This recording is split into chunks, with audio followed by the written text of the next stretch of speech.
Hello everybody, Miss G here. Today you'll see that I'm in the Beauty2Go database, but you can use any database that you prefer. It really does not matter. We're going to discuss Introduction to Macros in this online class. And first of all, what is a macro? It is a way to automate different events for your forms, for your reports, for your database. So to start our macro, we're going to click on Create. Then we're going to go to the Macro and Code group and click on Macros. You see that by default, Macro 1 is what the first macro is called. But of course, when you get ready to run your macro, you can name it whatever you prefer. All right, you see that we have an action catalog right here. Okay, and our action catalog pane lists all of the actions by category and all the macros in the database. Underneath the action catalog, we have a program flow. And this is usually used when we're writing complex macros. We will not be writing complex macros today. We also have different actions, and if I click on data entry operations, you'll see that we can delete records and we can save records and so forth and so on. And if I have my mouse right over the event, you'll see that we have a screen tooltip. All right, so let's talk about some of the items on this particular ribbon. We have in the tools group the run. After you create your macro, which will create the macro right in here, we're going to run the macro. And then before you run it, Access will say, okay, do you want to save this macro and what do you want to call it? So then you will change this name from macro 1 to whatever name you prefer to change it to. You also see a single step command. The single step is good to use when you're having trouble with a macro or you want to troubleshoot the macro to see where the default is. So you would step through the macro one step by one step, like we do programs, to find out where the mistake is. If we want to convert the macro to Visual Basics, we can click this particular button. Where you see this box is our little action box. And what we're going to do is click the drop down arrow and we're going to look for a message box. So we're going to click on message box. Now what Access does, it's asking us, do we want to display a message? Okay, and just for the sake of demonstrating, we're going to say hello world, and Access is now asking us, do we want to have a beeping sound? And we can say yes or no. I'm going to say no, but if you want to say yes, you can feel free to say yes on that. If you want your computer to beep, you can go ahead and say yes. The type, now we have information, we have a warning, we have a warning, which is a question mark, we have a critical, or we can have none. So what type of message is this?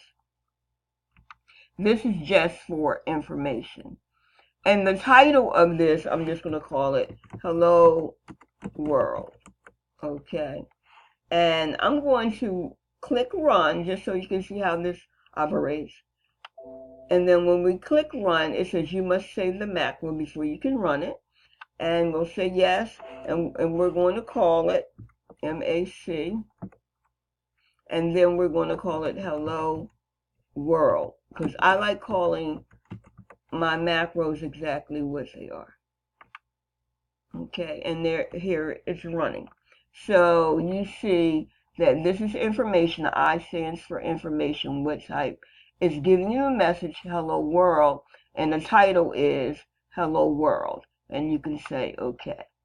So once you do that, I'm going to close this macro down. You'll see the macro, it says hello world. So if we double click it, it runs and it says hello world. Now that is just for demonstration purposes. I do have something that I want you to do for homework. It's not much, but I do have something I want you to do for homework. In the meantime, I'm going to make a report for the more objects table. So I'm highlighting the table. I'm going to create, and I'm going to go to reports. So this is our report for that particular table, the more objects table. And I'm going to add what I'm going to do first is I'm going to go to the arrange group and I'm going to insert a line below. Okay, so now I have a line here so that I can put my button on this. Now, if you want to split this box horizontally, you can. That will give you, more area to work with. But I'm only going to create one button. So I'm going back to the design view. I'm going to click on button and I'm going to just bring it down here. So I'm just going to adjust it so I can see it just a little bit better. All right, so I'm going to call this button close. Okay, just so I know what it's doing. If I wanted to put another button, I could, and another button. And if I wanted to split this horizontally so it's the same size, I could. All right, but again, this is just for demonstration purposes. So in my property sheet,